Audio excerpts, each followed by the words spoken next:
Welcome to the Tech Egg. Don't get scrambled. Enjoy the video. In this video, I will explain how to open your Honda CRV's back door. First, locate the exterior handle, usually found above the license plate or integrated into the trim.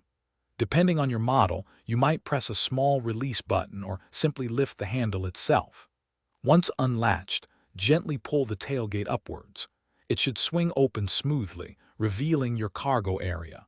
Always ensure you have enough clearance behind the vehicle before opening fully.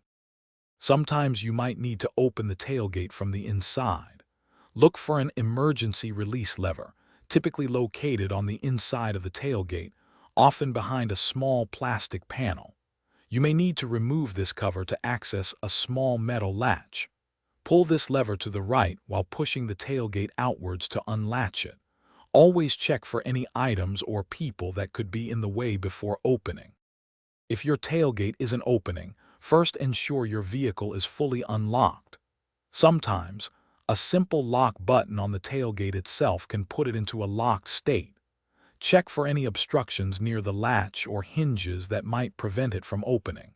If the tailgate feels stiff, lubricating the hinges and latch mechanism can often resolve the issue, making it operate much more smoothly. For those with a power tailgate, opening your CRV's back door is even easier. You can often use a button on your key fob, pressing it twice to activate the power liftgate. Alternatively, there's usually a button located directly on the tailgate itself, near the latch, which you can press to initiate opening or closing.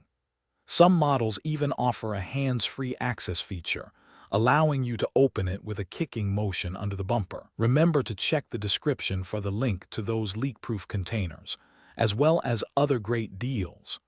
Always ensure the path is clear before operating the power tailgate. Thanks for watching. Consider subscribing if I helped unscramble your problems.